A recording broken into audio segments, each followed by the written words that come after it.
It's a Northwest Lifestyle Weekend on Como News. IRG's Health Talk continues. All right, our first and only guest today is Sarah Ioannides. She is one of the top female conductors in the world. And how in the world did she become involved with IRG? She ended up coming to one of our clinics, our Star Physical Therapy Clinic in Tacoma, for some musculoskeletal problems that she's going to talk about.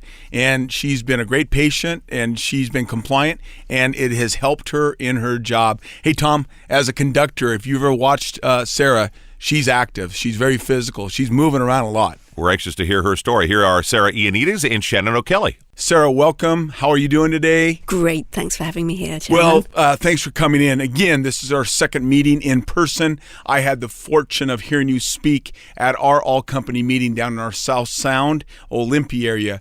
You came in, you talked about your background, your history. You've had some musculoskeletal problems over the years. But let's let our listeners know where we're at. You are the musical director and conductor for Symphony Tacoma. And I hear that's a very active job and very intense from a physical standpoint.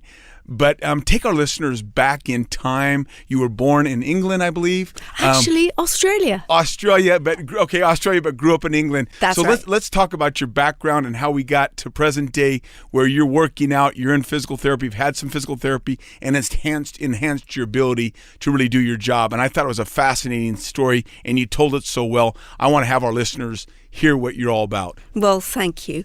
It's an interesting story because not many people become conductors, I suppose. Yeah, right. I suppose. I know there's a few more wannabes out there, so let's just go through what it takes to get there. First of all, you've got to play an instrument or several instruments. In my case, I play violin, piano, French horn. I played a bit of viola, saxophone, guitar, sang in my choir. So I was kind of a music nerd growing up. And took it pretty seriously, took most of my time, building my passion on great works of music by Tchaikovsky and Beethoven. So I played in the youth symphony, and that was just my heaven, Of course, I went to school and did all that good stuff, had fun with my peers. But, that really drew me into taking this into a professional zone. So I thought I was maybe going to be a violinist, but then with the different standpoints I'd had as a violinist, as a French horn player, as a pianist, when I sat in the orchestra, I could kind of hear it from different perspectives and imagine myself being the conductor and understanding the different roles and how everything works together. And of course, I was fascinated with the whole philosophy and the leadership and the aspects of how do you rehearse, how do you put things together, taking things apart and putting them back. So a bit like a musical engineer, maybe. Okay, makes sense. And then I went on to study at Oxford University.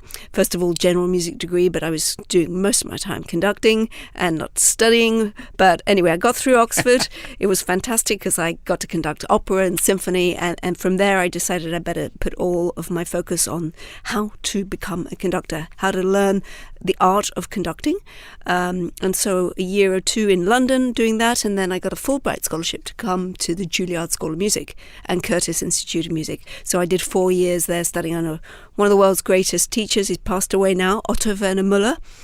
And after that, I pretty much got to know a lot of people in the profession in the US, and so I started to apply for jobs. Before long, I was the assistant conductor of Cincinnati Symphony, and I was assistant to Tan Dun, who wrote the music for Crouching Tiger, Hidden Dragon. Oh, great, wow. Great artist who does a lot of multimedia and all sorts of things. And from there, I got my first music director position with both El Paso and Spartanburg the same year. So that kind of launched my career, really.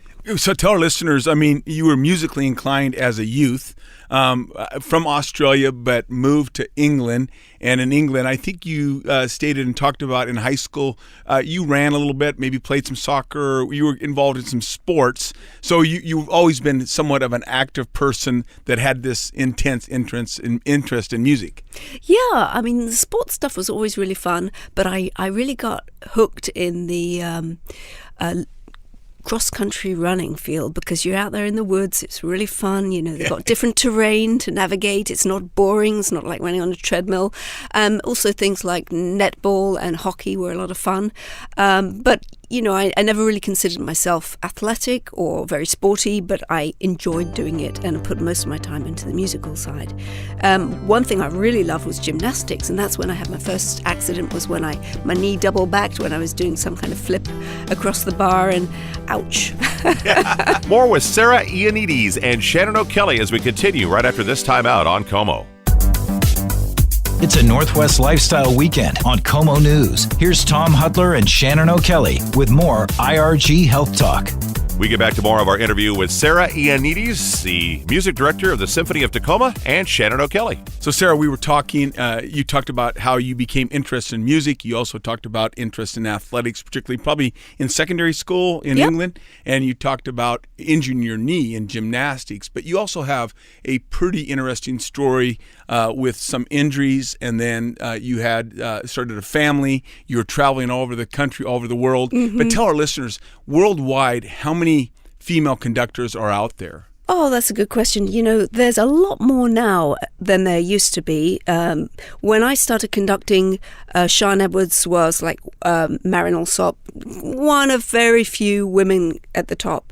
And there is still not very many women at the top. But there's a lot of women coming into the industry, believing they can do it, believing they can have families like I do, and, getting out there, getting on the podium, and gradually the industry is changing. It's still a little slow because this is one of the most conservative, right.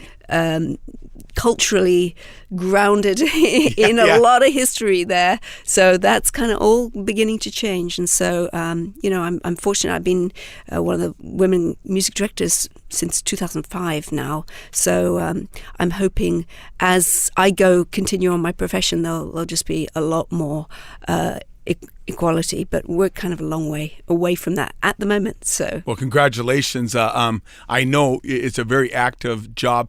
Tell our listeners, in a normal concert setting in symphony, how long are you on the podium? I mean, you're staying active. I mean, what is it, an hour and a half? I mean, you're moving a lot. Your arms are up.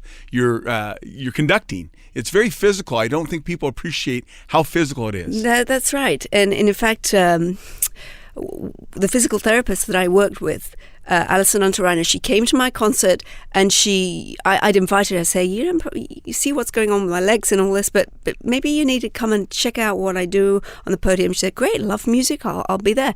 And she came along and she said, what you are doing is so athletic. Yes. It takes endurance, breathing, strength, timing, movement awareness, all these things, and that is the essence of athleticism, And so we started to work together to incorporate both what it would be for me to be a successful runner, as well as a successful, to develop my endurance and physicality on the podium. So I've got my arms up for several hours.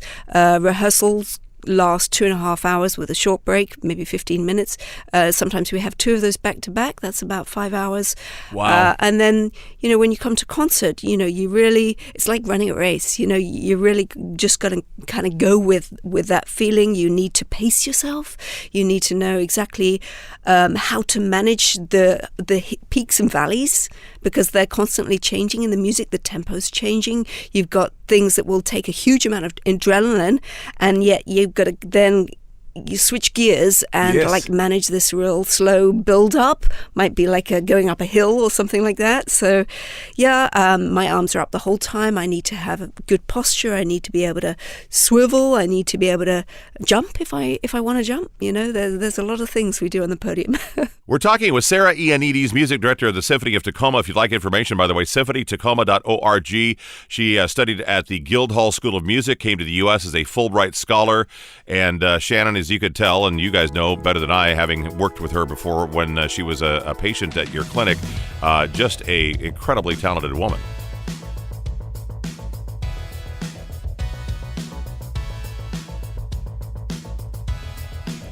Yep, we'll be back with more with Sarah Ioannides right after this time out on Como. It's a Northwest Lifestyle Weekend on Como News. Now back to IRG's Health Talk.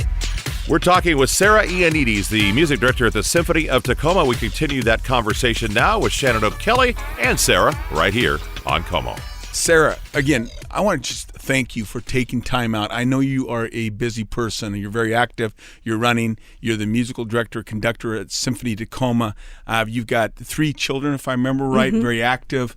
I mean, you're an amazing person. And I want our listeners to know what you've gone through, because let's go back. We just talked about how active and how physical being a conductor can be. I mean, you talked about rotation, you talk about proprioception, you talk about shifting, jumping. I mean, there's a lot of activity going on, and you have to be in shape. Go back to high school, you talked about in gymnastics, you hyperextended your knee, but then you have some other knee stories. I mean, I think if I remember right, you were in Detroit and you tore your ACL. So tell our listeners about some of the challenges. You had twins, you're traveling all over the world, You're packing up luggage. I mean, your story is just amazing. So tell our listeners all about that. Thanks. It has been pretty crazy, I have to say. And though I've been in Detroit, this happened in Cincinnati when I tore my ACL. So it was a big debut I had with the Cincinnati Symphony, and snow, everything. Yeah. The concert was cancelled, so off I go. I'm not going to let it get me down. And I bound out the door, and everybody's like, stay indoors. And a big mistake, I slipped on the ice and I tore my ACL. Okay, so let's get through that. And, I did a little bit of physio, but I don't think I had anybody like Alison to say, like, what's going on in your life apart from, okay, let's fix this knee. It was like there was this real understanding there about what needs to happen to understand the patient that I got later on. But so at that time, I just kind of did as little as possible to get by, to get back to work, because I had to cover a different concert every single week. Okay, then a little bit later, I as you mentioned, I had 3 kids, twins. During that time, I was music director of 2 orchestras, one in El Paso, one in South Carolina, and I was guest conducting internationally quite a bit in Europe. And I contracted Lyme disease from a tick bite that I got in Connecticut, and it had gone. Of course, it's Connecticut. Yeah, East Coast. Yeah. It had gone latent, and so I had this knee that was kind of swelling up and crazy, and it took me about 1.5 to 2 years to kind of clear all that out, and so I had to have surgery on that knee too. And during this time, I was, of course, still working and all that. Absolutely. And not only in her musical career, but just dedicated. With all of the wear and tear to of those operations, and getting better. And that's really, what we all need to do, right? Being like a trainer, not really being in the gym, not really, wanting to run, going out there for 20, 30 minutes and ouch, the next couple of days I'd done something wrong with my knee. So, I never really sorted this thing out and because I was too busy, on the podium. But I said, when I move myself in one location, I'm going to make sure that I just kind of sort this out once and for all. So I moved with my children and my family, took up Symphony Tacoma, made this my home, and made sure I could see the best person I possibly could. And so, Southsound Physical Therapy, it's amazing what it's done for me. I have great knees. I'm about to run my first half marathon. I'm in the best shape I've ever been, and I'm now beginning to realize the impact of the physical side of conducting that takes me to the next level, in a way, in my professional world.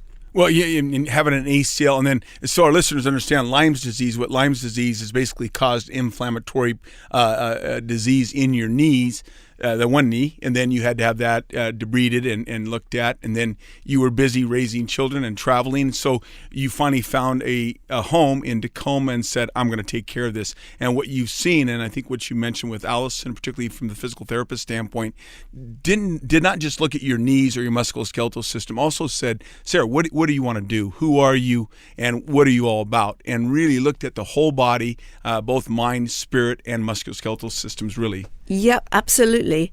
And, what a difference that can make to your life. It's not just, you go in there and you're getting things fixed up, but it's a whole shift of mindset that can totally open your life to a different way of managing with everything and setting new goals. More with Sarah Ioannides coming up after this on Como. It's a Northwest Lifestyle Weekend on Como News. IRG's Health Talk continues. One more question and answer session with Sarah Ioannides and Shannon O'Kelly. Sarah, so we last time we finished our conversation, you were talking about now you've gone to physical therapy, you focused on yourself, you focused on your musculoskeletal system, your strength, your balance, your spirit, your wellness, and just being a better person from a standpoint of all those things wrapped in with the help of a physical therapist at South Sound Physical and Hand Therapy in Tacoma. I mean, that's a really neat story. Tell our listeners kind of the day in the life and maybe some parallels, because I don't think people appreciate the activity level musicians. I mean, whether you're conducting or playing the string instrument, like just like a violin, you're there for 2 hours. It's overuse, it's repetitive, it's athleticism. Tell our listeners that. Right. Well, there are so many parallels. I mean, now as I train as a runner, music is going through me the whole time when I'm running, training. It's allowing that development time. So if I think about the parallels of what it takes to train in athletics and what it takes to train as a musician, there's both the mental, the strategic, the repetitiveness, so many different things that cross over here. And the more you give it, the more it gives back to you. Mm-hmm. And that's the amazing thing about music, is there's just, as well as physical health, there's this endless possibilities. The sky's the limit. There is every opportunity to kind of build, strengthen, get better. Same as a musician, I'm constantly thinking, how can I grow to the next level as an artist and, deepen this experience for my listeners, for the impact of music on their lives. And, the two go so well hand in hand. And I just wish I'd known about that, when I was 15 or 16. Yeah. But I guess I've been doing it in a way all the time. I just had a couple of setbacks and now it's kind of hit me in the face there. Well, the day in the life of Sarah, yeah. I get up early, I get my kids to school, I go for a run, I've got meetings. Every day is different. I have rehearsals, I'm chasing my emails and my phone and talking to my manager. I'm working with my symphony staff. I've got patrons, fundraising for the orchestra, travel plans to lay. I mean, every day is different. You are a busy person, and you find time for your professional life, and you find time for training, and they've blended together, and it's enhanced your professional experience, like you said. And it's great for my family, too. They just really enjoy following that. Well, Sarah, thank you again for your time. You are so professional, and I know you put on a quality show. I've heard great things about Symphony Tacoma. Let's listen to a little bit of your work. Maybe you can introduce this piece. Thank you. I'd love to. And I also just want to thank you so much for having me. I want to thank South Sound Physical Therapy, and I want to thank my amazing therapist, Alison Unterreiner, physical therapist and a trainer. So this is a beautiful piece because we all need peace in our life, and it is a gorgeous work by Foray. It's Ravel's Pavan, performed by Symphony Tacoma.